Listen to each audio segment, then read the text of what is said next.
you heard about it. You heard about it. And guess what? We're back. XO Sports Talk Radio. Episode number 9. Coming at you. XO Sports Talk Radio. We're live. Come and check us out. Come and check us out to hear the best sports talk in the land. We got the hottest and the best. What's up, fellas? What's up? What's going on? What's going on? Yeah, what's going on? Woo! We're back at it again. Oh yeah. That's what we do. In honor of Memorial Day, XO Sports would like to thank the men and women who lost their lives serving this country. And we also would like to thank the families of the men and women who served.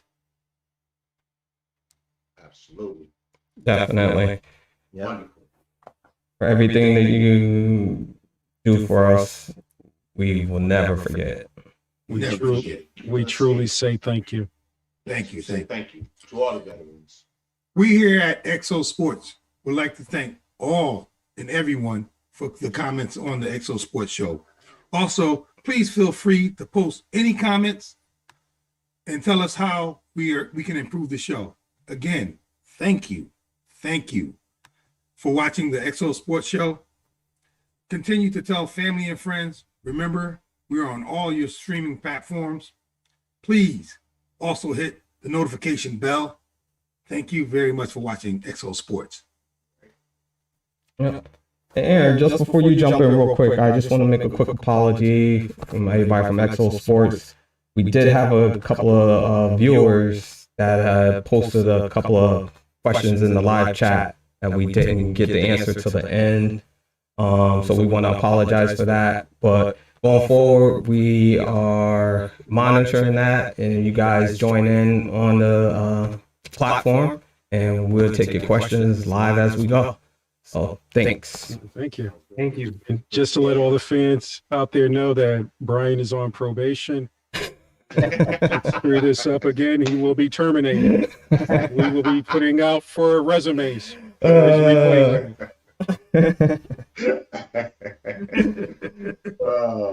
One shot deal. First topic is the Indy 500. Congratulations to Helio Castroneves for his Indy 500 win. Tell me a little bit about that, Malcolm. I'd like to say a big congratulations to Helio for winning the Indy 500. Helio Castroneves won his 4th Indy 500, which ties him with 4 other racing winners.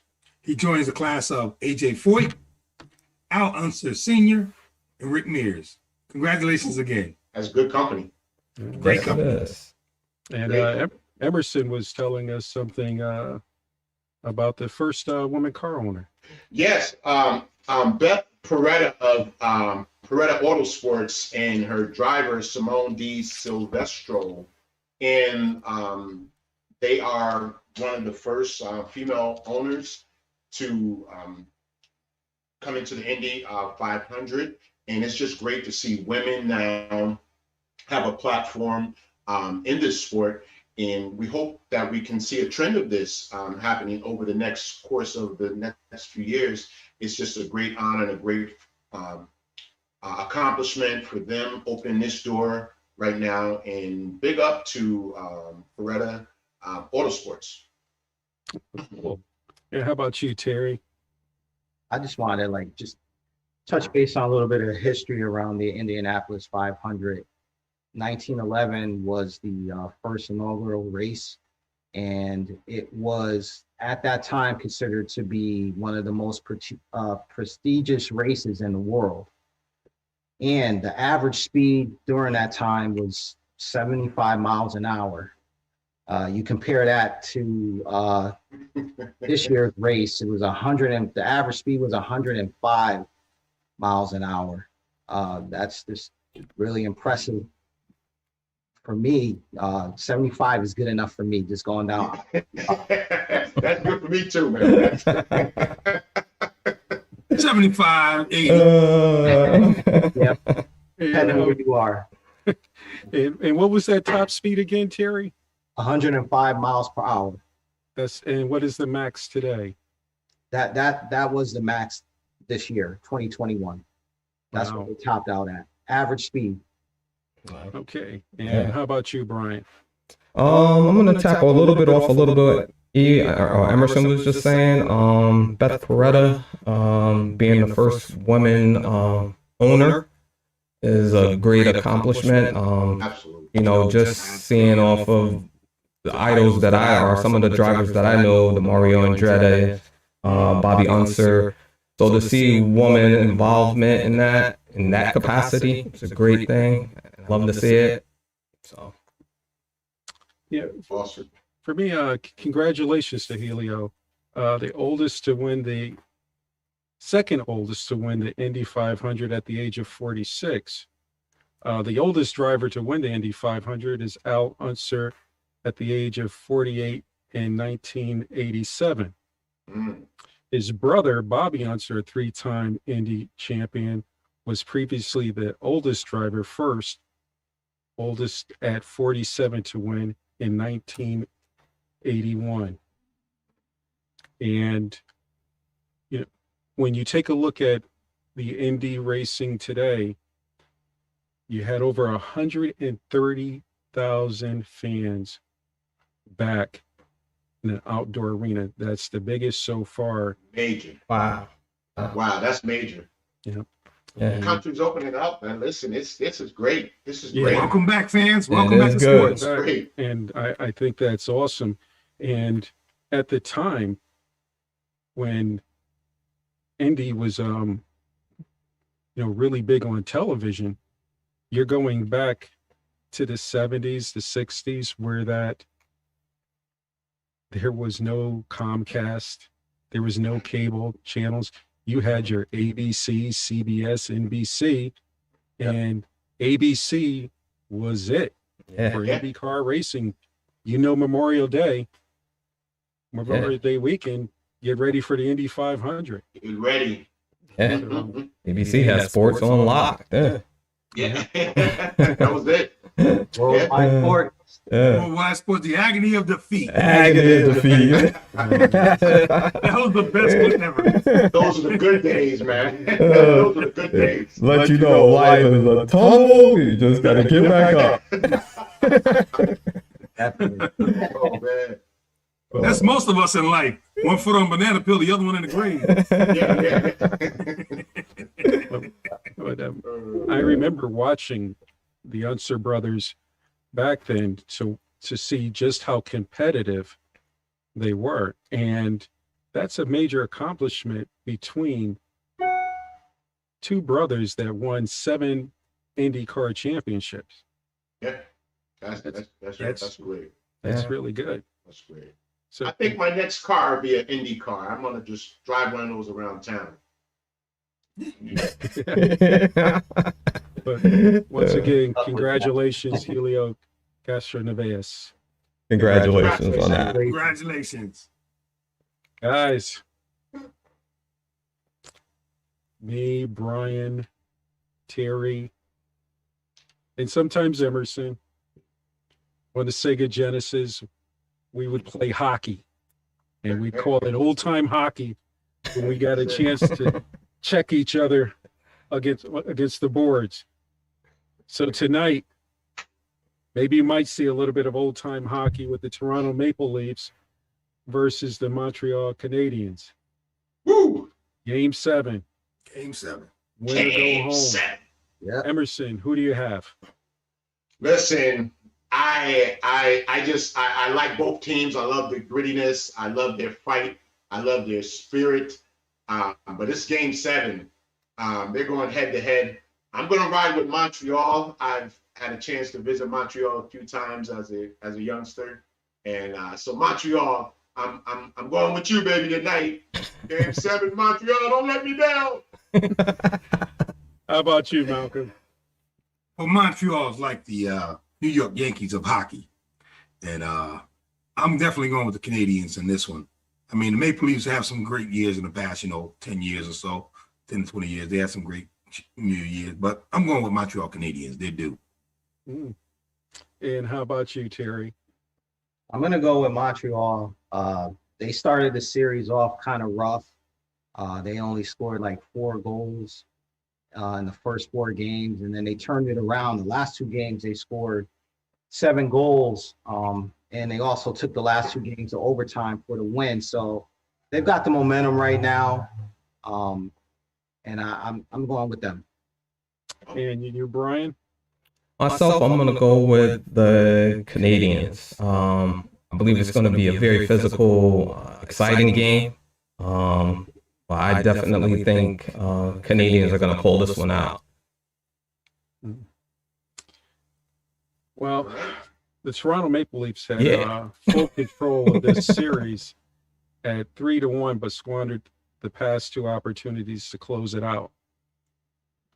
But the last game for this series, winner take all, is at Toronto. So I'm going to go with Toronto in this series, and let's hope that they can win. Let's see the results next week. Game 7 Root for the home team. so far. So Yeah. we'll see. Nothing like a game 7. On a sadder note, Exo Sports Talk would like to give our condolences to the family of Mark Eaton, the former NBA of the Utah Jazz, who died Saturday evening at the age of 64. And it's truly a tragic loss for his family and for the NBA, the big giant. Yeah. That is truly sad. Brian, tell me a little bit about your feelings of Mark Eaton. He definitely brought the essence of the Jazz, the center block of what they were in the middle. They were going to be physical. They're going to run skills. So definitely going to be missed in that aspect of the game, what he brought. And how about you, Terry? He was one of the forgotten big men, I feel, in the league. Before you had your Manute Bowles, Sean Bradleys, he was one of the staples of the Jazz. I mean, he was a 7'4" center, and he was one of the staples of that team alongside Stockton and Malone. And with Rudy Gobert being there now, being a 7-footer center for the Jazz currently, he was giving him some good advice on the game as well. So he'll be sorely missed. And how about you, Emerson? Well, I always remember Mark Eaton. I think he started the block party. You bring it inside, Mark Eaton sending it in the stands, or he's going to send it back the other way. Just his defensive presence, like Brian alluded to, it just was amazing. You knew going inside there, you had to be aware that Mark Eaton was going to be around that rim somewhere. So you need to figure that out trying to get to the hoop. So he's going to be sorely missed to the NBA world. Condolences again to his family. How about you, Malcolm?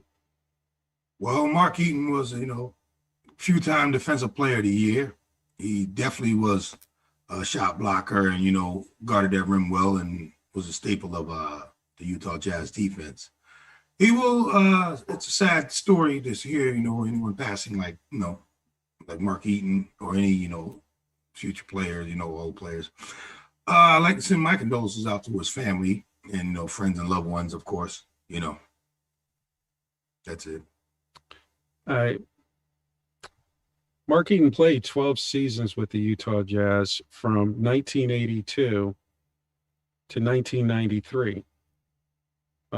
Mark was voted to the NBA Defensive Player of the Year 1985 and 1989. And when you look back, as the big man, he was the quiet big man. You didn't have a lot of flash with Mark.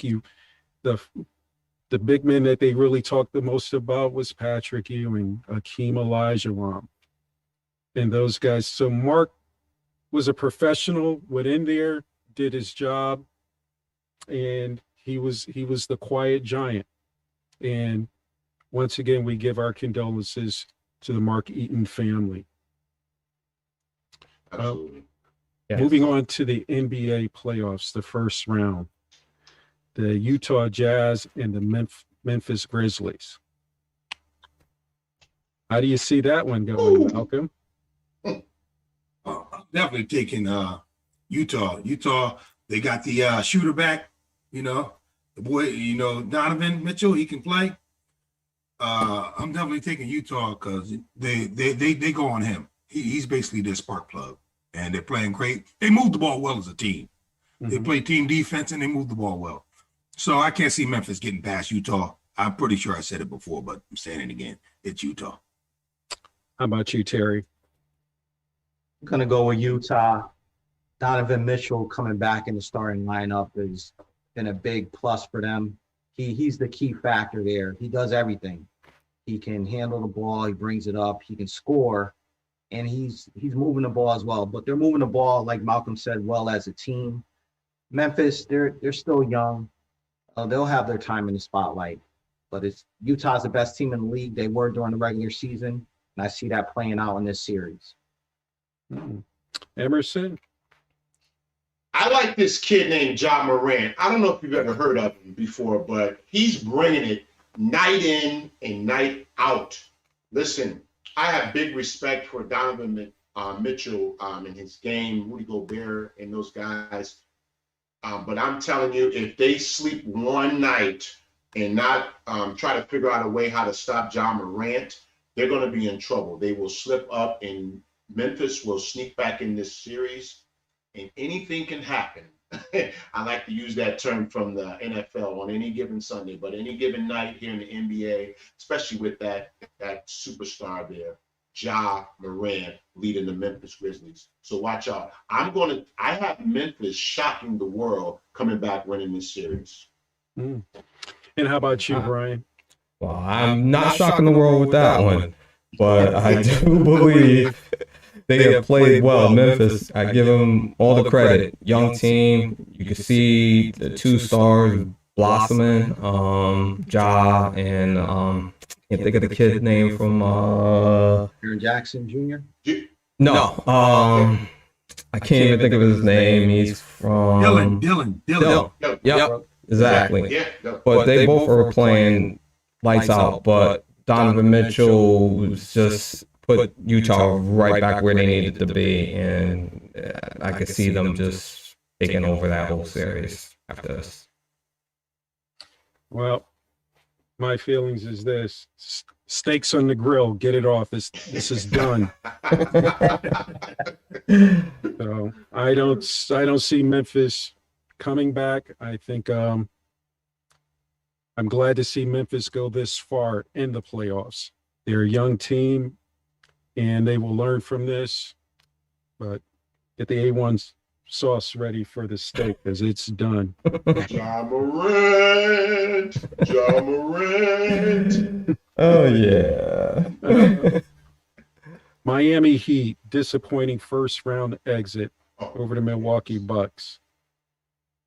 How do you feel about this one, Em? Miami Heat, Pat Riley, all your rings. You were in the NBA Finals last year. How could this happen? Jimmy Buckets, all the great shooters they have. I am so disappointed at the Miami Heat right now. I had Jimmy Buckets in Miami fighting to the very end and pulling this series out. I just thought they were going to find a way, because they were a team last year that came out of nowhere in the bubble and surprised everyone. I just felt Jimmy Buckets and their crew would find a way to win, but they disappointed me. You let me down, Jimmy Buckets. Come on, man. How about you, Brian? I am totally shocked to see Eric Spoelstra or Pat Riley team get swept the way they got swept. I know we talked, last episode I talked about Jimmy Buckets or Jimmy Butler needing to be more aggressive. And it looked like Milwaukee just had his number. They put a tall, lengthy person on him. And he's not really a jump shot shooter, but he can shoot, but he likes to be inside. And they just took away his game, and that basically did it for Miami. With no Oladipo, they really had nobody to create their own shots. So that basically kind of hurt them. How about you, Terry? I was very surprised at the outcome of this series. I knew Milwaukee was a better team. I just didn't expect Miami to get swept because, as we know, all Pat Riley teams, they fight. And I just didn't see that fight in Miami. Being with Jimmy Butler, I was just surprised kind of at his whole approach to the series. Even though you had Giannis on him, I was expecting him to just play with a little bit more spunk, a little bit more fired up. I didn't see that fire in him. And I was also surprised not to see Tyler Hero get that much playing time. I don't know if he kind of fell out of favor with the coaching staff or what. And I also feel like we didn't see that gritty Miami defense that we normally see. So it was very surprising. Kudos to Milwaukee. They're the better team and they won. And how about you, Malcolm?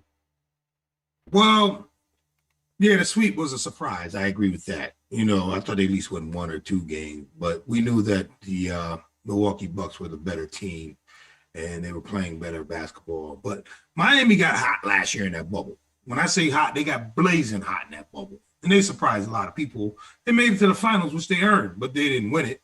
Like you said, a lot of disappointing teams that didn't win it last year. We know about them. But that bubble, they got hot in that bubble. So, you know, good luck to Milwaukee in the next round.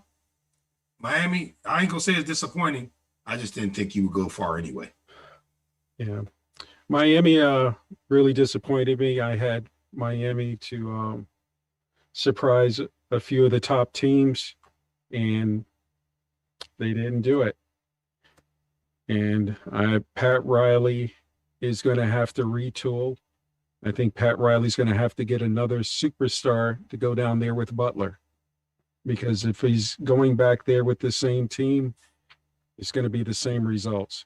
I felt that I thought Miami would have their 3-point shooting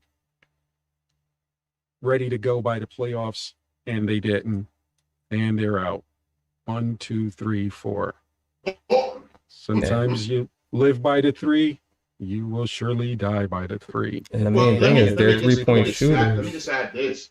I know we always give Pat Riley kudos when he makes all the right moves and he puts all the right puzzles and puts all the pieces in place. Can we now say, hey, wait a minute, Pat Riley, we need to criticize him for not having those pieces in the right place this year? Because as we see the result. I don't know about that. No. They still got a lot of salary cap. Team is still, it's not bad. It's not a bad team. Just needs some pieces. And just what we spoke on earlier, the team did go to the NBA championship last year, and nobody didn't expect the Miami Heat to make it to the NBA championship. So was this a disappointment? Yes. I mean, how much, you would get a little disappointed with Pat Riley, but like Brian just said, they do have the cap space to retool. We're going to see what happens. Bam, and Jimmy Buckets, let's go. Work on the summer. Let's work on those games and try to take it to the next level. Yeah. We'll get to you, Mr. Laker. Go ahead. The Dallas Mavericks and the Los Angeles Clippers. Brian, what did you see last night? I thought Ty Lue made a good adjustment. He added, I can't even think of his name now. Jackson? No. Who? Nicholas Batum? Batum.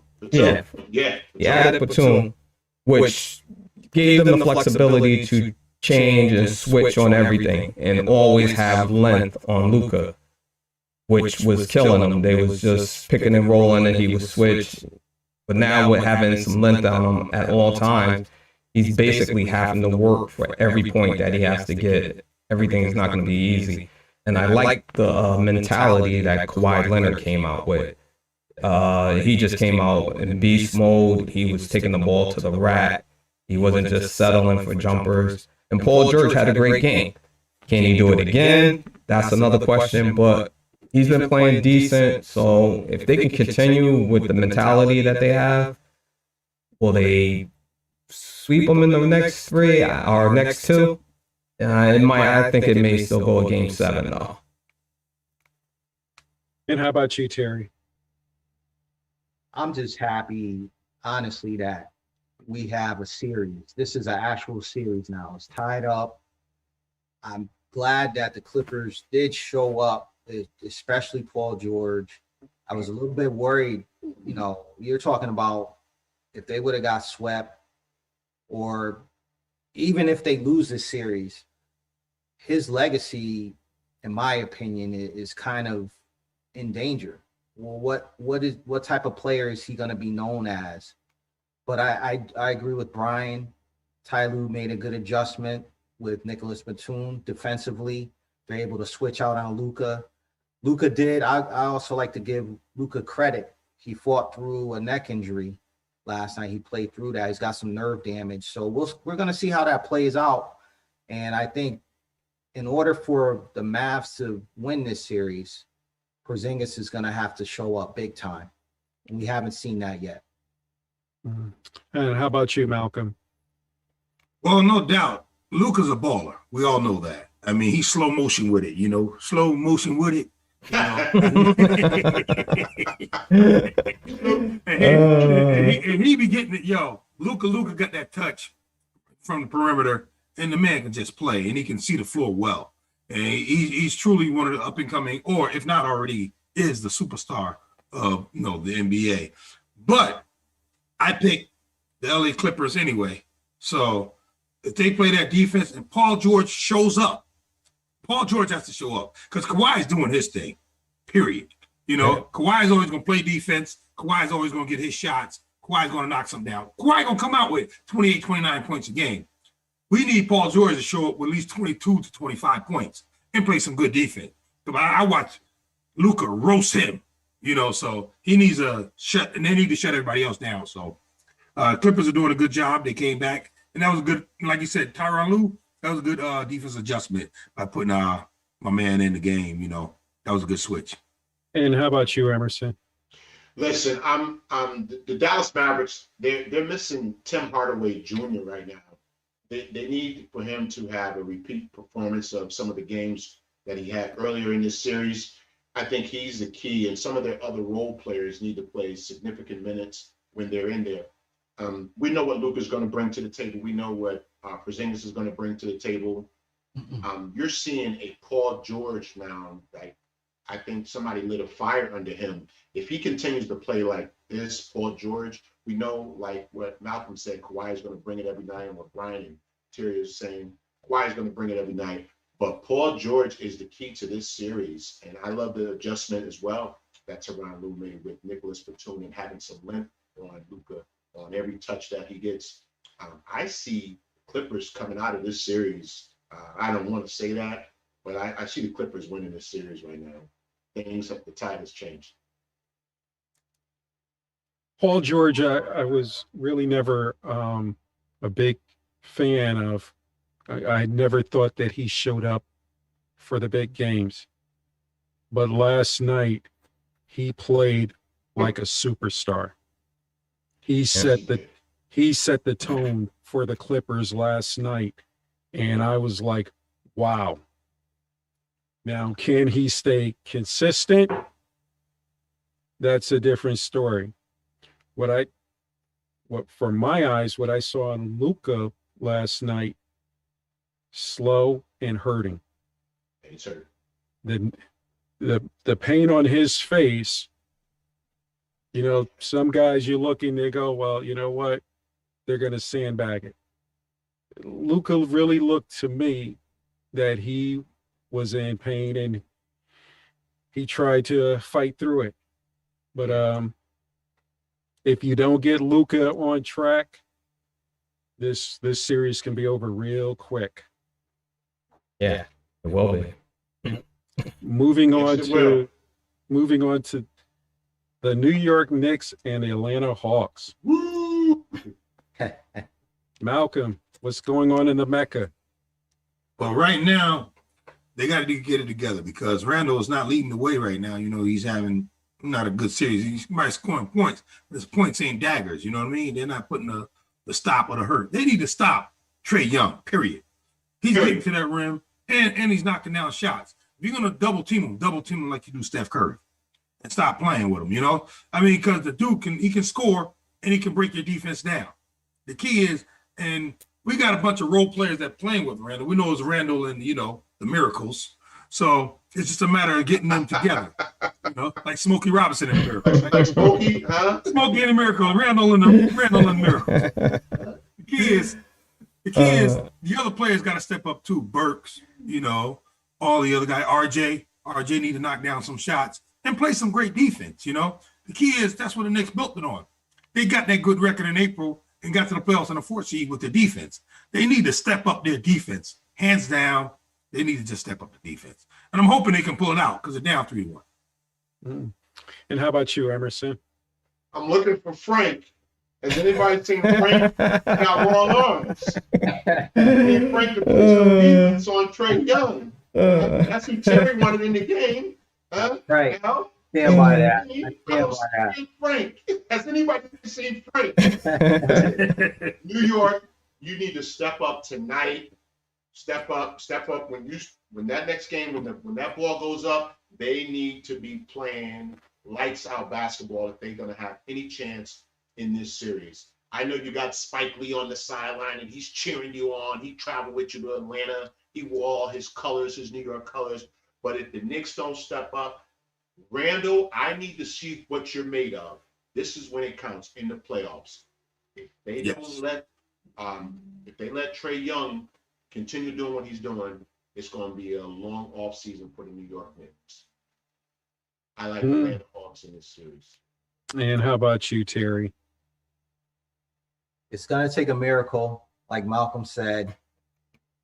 I'm a Knicks fan, and I'm not down on them because if you look at this Atlanta team, it's a very talented team, especially offensively. They remind me of like a mini or junior Golden State Warriors team. And this series has come down to shooting.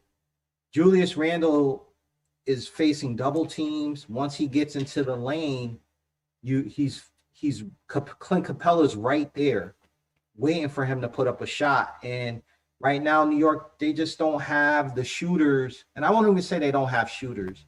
They don't have shooters that put fear in the Hawks in order to let Randall be able to go one-on-one and play isolation basketball right now. I think New York will pull out this next game, but I see Atlanta just because they're more talented winning the series. Mm-hmm. And how about you, Brian? Basically, you have a clash right now between talent and grit. The Knicks being the grit. And obviously, we know the other way around. But Trae Young is putting on a show for a first-time playoff. He is basically shocking the world the way he's playing. We put up a lot of spotlight on him, and he's shown what he's not afraid of it. On the Knicks end, you can't have your best player being Derrick Rose at 32. How old is Derrick Rose? 32, 33. Being your best player, scoring, and you're asking him to D, the Hawks' best player. You can't have that. It's just not going to work. The Knicks just, they did well. There's just players. Bullock is not shooting. He can't shoot it. If he was under the rim, he can't get it in the basket right now. So we just have issues. But I think the Knicks may win the next game. But I don't think they're not going to win the series, though. Well, I'll just say this. I'm going with the Hawks, and the good thing for the New York fans is Broadway's back open. So you can go see a Broadway play. The Los Angeles Lakers and the Phoenix Sun. Be careful. Mr. Laker. Listen, man. LeBron James said, relax, relax. We still got this. We are the champions. We are the champions. We are the champions. Listen, I know AD is hurting right now. We're not sure about the injury to him, where it's going to take us over the next course of the next few games. But I think the Lakers still have enough firepower. I like the other players that we have on the team. Montrezl Harrell is going to step up. You're going to see guys like Moncrief. They're going to step up and see big minutes and play hard. And they're going to show that Laker pride that, listen, we're a champion and we're not going down easy. We're going down swinging. Watch out. The Lakers sweep this one out in 7 games. And Brian. The Lakers guy, they may have an uphill battle if Avi Davis can't go. This is a perfect opportunity for Drummond to step up. That's why y'all picked him up. I think he will probably have to average 20-20 in this game. 20 rebounds, 20 points to give you guys a shot. So Chris Paul seemed like he's kind of just getting back in the swing of things. So I think I'm going to go with Phoenix on this. And how about you, Terry? Well, like someone on this podcast said, no AD, no championship. But I will say this. Even though they're down, AD's hurting right now, I still like the way the Lakers are playing defense. They were able to come back in yesterday's game. I'm thinking that Phoenix, just kind of being young, besides Chris Paul, may come back to hurt them a little bit. If there's any team where I think LeBron could beat just solely by himself and maybe with the help of the role players like an Andre Drummond, it would be this team right here, this Phoenix team. So I'm going to give the Lakers this series based off that. And how about you, Malcolm? I'm sticking with Phoenix. I said Phoenix before. And Phoenix need help, just like my man M needs help with that vocal lessons.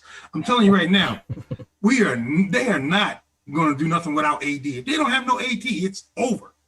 It's over. I don't care. LeBron can do all he want and say all he want and cry about as many fouls as he want and play and fall off the court like he acting. He gets, an Oscar award for every time he gets charged on a foul call. But my point is, right now, Phoenix is balling, and Phoenix ain't fearing LeBron at all. They're not fearing. Without AD, they done. So I'm definitely sticking with Phoenix. Man, come on, man. We got Mark Gasol. We got Andre Drummond, Montrezl Harrell. They all step Ain't enough. Ain't enough. I have to say, Eaton is playing crazy good for his first time in the playoff. Yeah, he's definitely a young up-and-coming talent.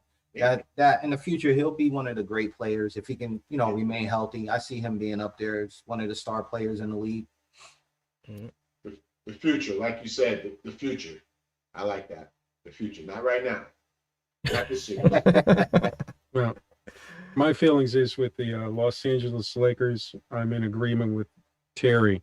No AD, no championship. And we kept looking for AD to come out of the locker room. No AD. And that game was done. LeBron tried to make a last-minute run, and Phoenix said no. They shut the door on the Lakers.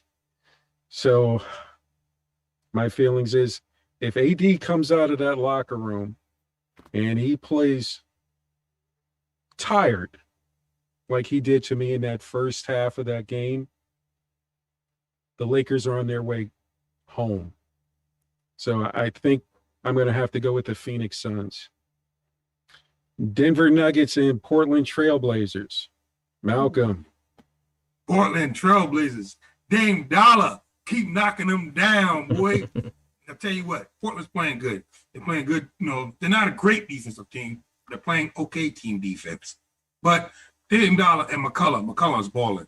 And that kid, he just came out. Powell is ball. He's balling. So I'll take that all day, you know. But I'm definitely picking the Portland Trailblazers. I picked them before in the series anyway. So start the series. And how about you, Terry? I'm going to go with Portland. I like the way Denver has played, though, but I really feel the loss of Jamal Murray, that's going to come back and hurt them, where they're not going to be able to put up enough points with Portland eventually. Like Malcolm said, I mean, Portland's playing better defense now, but I think Portland can just outscore Denver, and so that's why I'm going to give the edge to Portland. And how about you, Brian? I'm going to stick with Denver. I originally picked them. Portland, they're playing a little bit better defense, but they're still not. For playoff, I don't think they're playing defense of the quality that's needed. So Joker did not have a great game last game, which I expect he'll rebound from that. And I'm still going to stick with Denver, like I said. And Emerson. Portland Trailblazers, Dame Dollar, holla. Listen, like Terry stated, missing Jamal Murray right now in this series has been key, and we can see where it's actually hurting Denver. I just see Portland just kind of just steamrolling over these next few games. They found that it factor. And Dame Dollar, he's just not going to take no for an answer from his teammates. And he's rallying the troops, and they're going to pull this series out. Portland all the way in the series. Time. I'm going to go with Denver. A little bit more defense than Portland. And so that's where my lunch money's going. It's with the Denver Nuggets. You got to save that much money. Well, yeah. I like to have a good lunch, Jim.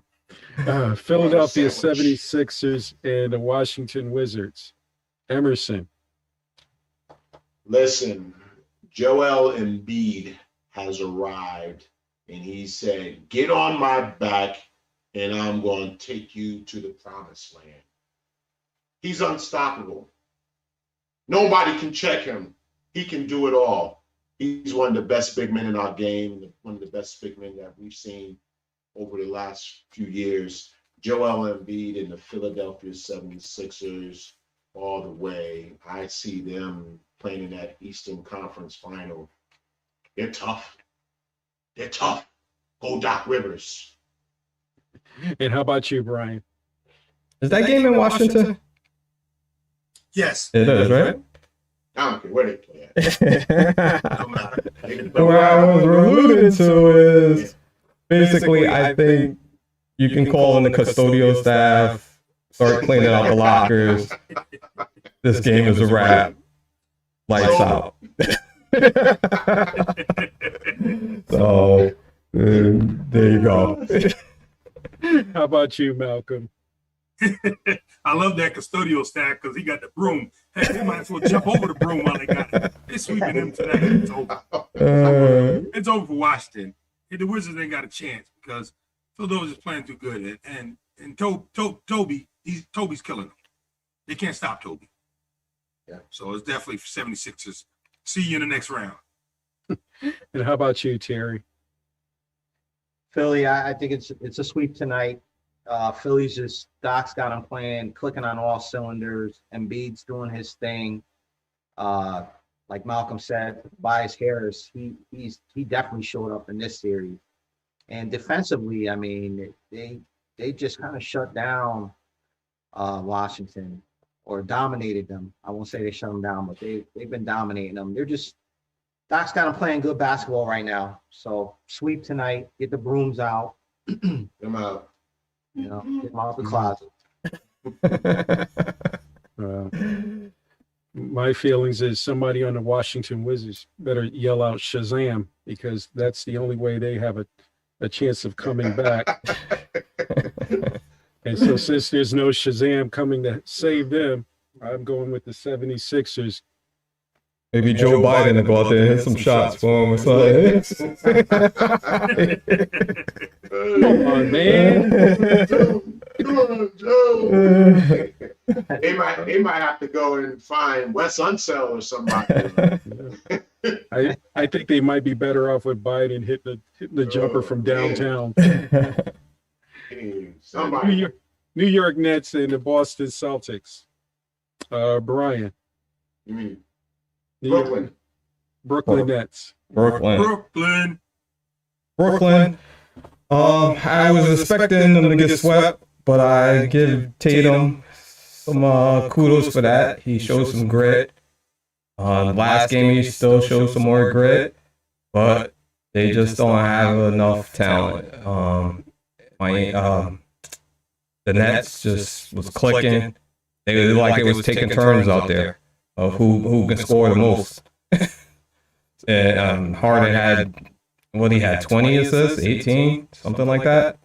So this is a wrap. Yeah. And how about you, Terry? Brooklyn, I mean, last night they spread love. It's the Brooklyn way.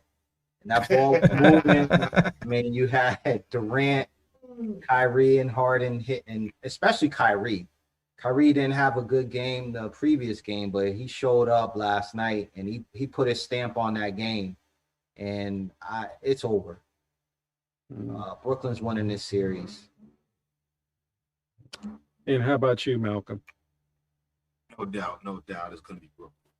It's going to kill this. I mean, like you said, it should have been a sweep. Tatum had an unbelievable game. I love Tatum Hart. He's just a great player. But there's no doubt that Brooklyn's taking this because, like you said, they're basically taking turns and they can't stop Harden. Harden just gets to the rim whenever he wants. And we already know that the other two, Kyrie and my man is the shooter. He's just a baller, man, because they killing everything. And it is what it is. Brooklyn all the way. Brooklyn's in the house, y'all. See you in the next round. And Emerson? Boston Pride, it's all over. Turn out the lights, the party's over. Jason Tatum, you're one hell of a player. You just don't have the help that you need. Losing one of your sidekicks right there when Brown went down definitely hurt your chances. And probably even if Brown was there, Brooklyn is just clicking on all cylinders right now. They seem like they're just playing pickup basketball on a Saturday afternoon at the Rucker Park. But listen, Brooklyn all the way. Kevin Durant, that KD, Kyrie, Harden. What are you gonna do? Harris. I mean, pick your poison. It's Brooklyn all day, every day. I'm going with the Brooklyn Nets, but watching that game last night, I didn't understand Steve Nash at all. With 2 minutes left in that game, I would have pulled my stars out of the game. Absolutely. There's no way I would have taken a chance on some silly foul that I would have lost one of my key guys. Exactly. And especially for Kevin Durant, who just came back from Achilles, and you're going to have him out there, and as much chirping that was going on in that game, yeah, I thought that was a huge mistake on Steve Nash's part last night in that game. Absolutely. Now, I'm going to ask Emerson, did you think that was too much? Too many minutes for those guys to be in that game? No, I totally agree with you. When you have the game in control, why do you have your stars exposed to injury? Let's get ready for the next game and potentially the next round. Steve Nash, I have no idea what you were thinking about. And how about you, Malcolm? No doubt. Yeah. too many injuries in today's game. You got to take care of your players. I mean, it is what it is. Yeah. And Terry? Yeah, I agree with you, Aaron. I was really concerned about, especially Kevin Durant, just him coming off the Achilles injury. Why is he out there? And add to that, they were chirping out there.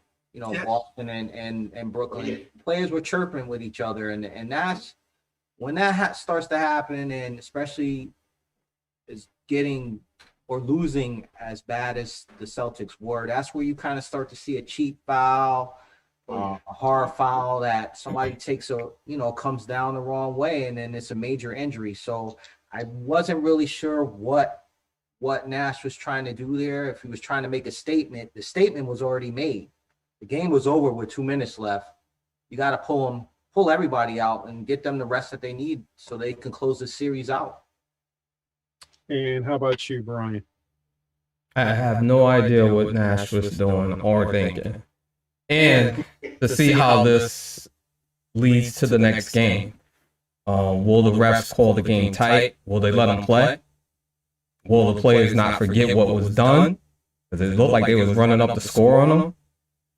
So I don't know what Nash was doing. You've been load managing basically the whole lineup or your stars all season. And then this game, you're going to play them the whole game.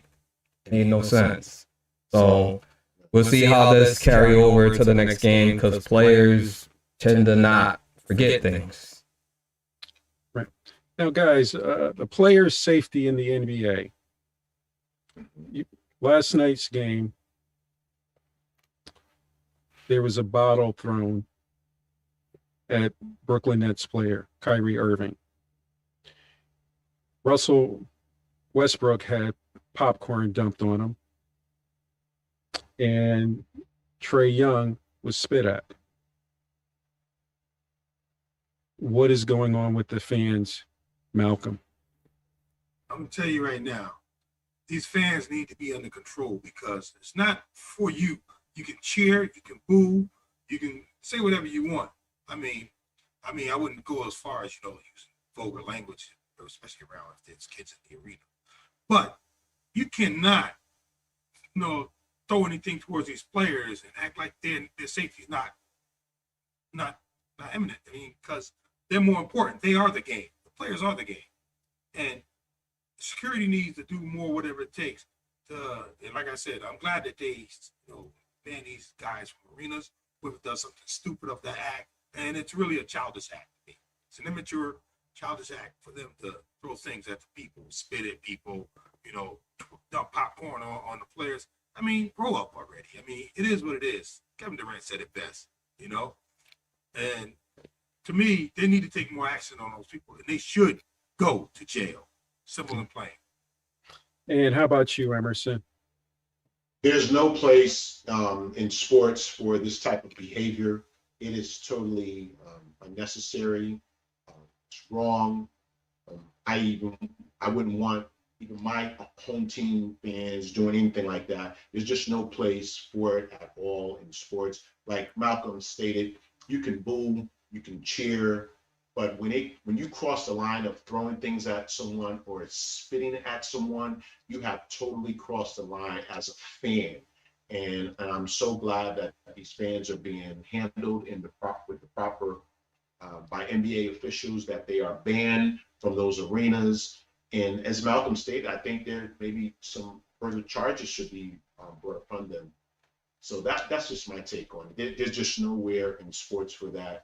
You can cheer for your team, you can root for your team, but when you cross the line of throwing objects, someone can get hurt or seriously injured, or just the degrading of being spit on by another human being is just totally unnecessary. And how about you, Terry? It's unfortunate. Not all fans, but some of the fans have kind of ruined the experience of the fans being able to come back into the arenas. I just think with the pandemic, I'm thinking fans would have been more appreciative just to get out and enjoy the game. And it's making me wonder what what will the NBA do? Will they reconstruct their arenas in a way that a bottle or you can't spit on a fans? And then what's the repercussions of that? What happened? What does that do to the courtside seating? Does that take away from the fan experience now? It's nothing new. I mean, we've seen this in the NBA. We've seen fans run out into the NFL field, baseball field, and a past incident back in 1993, up and coming tennis star Monica Seles, she had a fan actually come onto the tennis court, stab her. So you would just think incidents like dating back that far over time, we would just evolve as fans and just appreciate the game, win or lose. You know, you're seeing some great basketball being played right now. Appreciate it. Yeah. And how about you, Brian? This is a classic example of how one bad apple can just ruin a bunch. You can't have one person or individual do something of that type of nature. As a fan, you want to be a part of the game. You are a part of the game. You can cheer, you can boo. But just like the players have rules, fans have rules. You have to not cross those lines that go overboard. You know, you want to support your team, like T said, win or lose, but you have to do it in a civil way. You can't just do anything you want. So I would say the NBA would have to do something to keep this from seem like it's a trend, to keep it from going, keep happening. So I think they definitely need to take action on that, and hopefully we can continue watching some great sports. Yeah, it's truly disappointing after we were basically locked down for a year, where that only some stadiums would have 4,000 fans or 5,000 fans in football, and then sometimes there was no fans that certain arenas had to bring in artificial crowd noise. So now you've got an opportunity to enjoy a basketball game, have a beer, root for your team, and this is how you act. So now you wanted to throw an object at somebody, and now you're taken away in handcuffs because you were in the moment. I hope fans begin to realize, if you love the game, respect the game. Yes. Yes. Yeah. Yeah, absolutely. Perfect way to put it. Yes. Guys, once again, we did a great job. And before we head to Emerson, Malcolm. Thank you for watching XO Sports Talk Show once again. Remember to hit the notification bell, the subscribe button, please, and the like button. Your comments are much appreciated. Please let us know in your comments what you think of the show. Also, how we can improve the show. We appreciate everything you've done and everything you watch, please. Also, continue to tell family and friends and loved ones about the show. And thank you for watching again. And enjoy your Memorial Day weekend, which I'm pretty sure you already have. And that's it. Emerson. Well, it's been a pleasure. One more episode of XO Sports. We want to see you again next week because we're coming back with episode 10. Don't forget to tune in to XO Sports Talk Live. Woo! We got the hottest sports talk right here in the land. XO Sports Talk. Come back and see us again. Woo, fellas. I love it. I love it. No doubt. Thank you, everyone, for Thank you, everybody. Everyone. Good night, everyone. Have a good, safe weekend. Enjoy your Memorial.